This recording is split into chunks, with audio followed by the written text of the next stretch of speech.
Goleiro do Inter no Coritiba. Quem deverá ser o substituto de Bernabé no Grenal de domingo no Beira-Rio?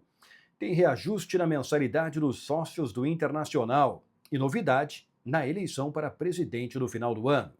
Esse é o canal do Gabardo, com muita informação e análise.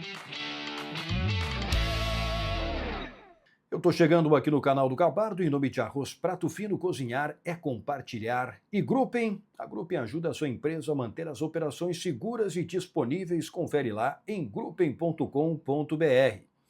Eu começo com a confirmação da notícia do goleiro Kehler, que se transferiu do Inter para o Coritiba.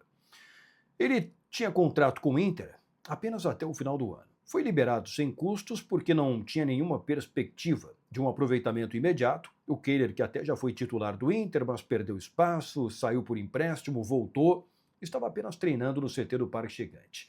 O Kehler está com 29 anos de idade e foi contratado pelo Coritiba principalmente pela lesão do titular Pedro Morisco, que é um goleiro que está surgindo muito bem, jovem, mas de muita qualidade.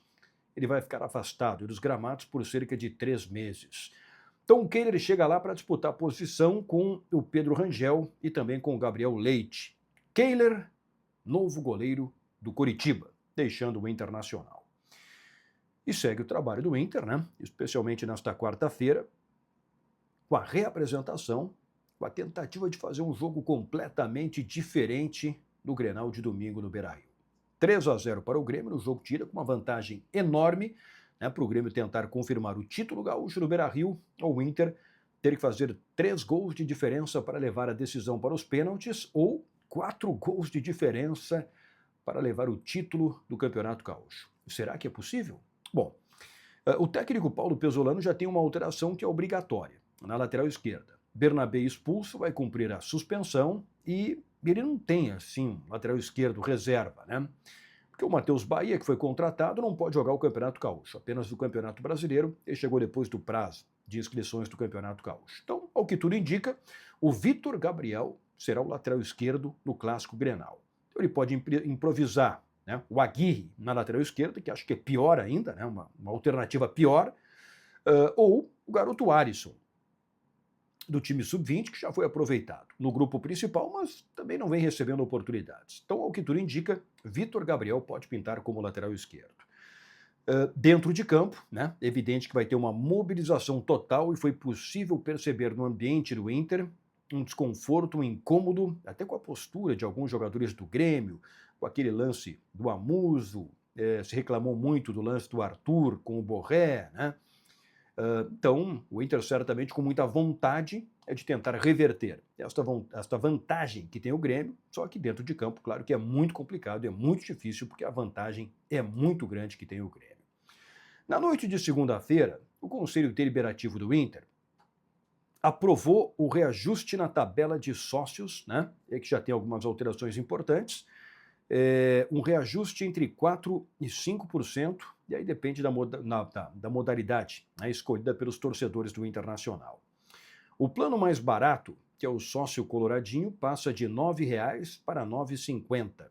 E aí o plano mais caro, da cadeira locada, ele muda de preço também, ele passa de R$ 275 para R$ 287. O Inter estima um acréscimo de cerca de R$ 2 milhões com este reajuste, né, que está confirmado, foi confirmado na reunião do Conselho Deliberativo do Internacional. Falando em Conselho Deliberativo, no final do ano tem eleição para presidente do Inter, né? Uma eleição que promete ser muito disputada. Alessandro Barcelos, atual presidente do Internacional, completa o segundo mandato e no final do ano deixa a presidência do Internacional. Tem que ver se a situação vai ter candidato ou não, né? Depende muito dos resultados de campo ao longo do ano, mas outras candidaturas também vão surgir naturalmente, né? Isso deve acontecer. O principal movimento de oposição teve como candidato na última eleição Roberto Melo, né? Como candidato a presidente, que pode, né, talvez ser candidato novamente. Também tem Alexandre Chaves Barcelos, que é um nome que a todo momento é comentado. E nas últimas semanas se falou bastante no nome do Giovanni Luigi, né, que foi presidente do Inter entre 2011 e 2014. Acho que ele poderia ser um candidato, e aí seria naturalmente um candidato muito forte pela história dele no Internacional, né?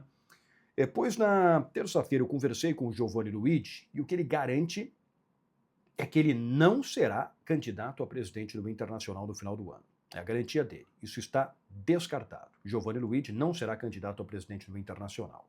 Claro que ele vai participar da eleição apoiando, né, certamente apoiando, o candidato do seu grupo político, mas não será ele, Giovanni Luigi, candidato. Então, claro que ainda tem muito tempo, estamos começando o mês de março, mas é evidente que já começa a articulação, né, para, em breve, talvez ali pela metade do ano, um pouco depois, já ter a confirmação dos primeiros candidatos à presidência do Internacional no final do ano. Deixe o seu comentário, né? A sua previsão do que pode acontecer nesta eleição, que promete ser bastante acirrada lá no final do ano. Valeu, pessoal! O vídeo em nome de Arroz Prato Fino e também de Gruppen. Muito obrigado a todos. Uma boa quarta-feira.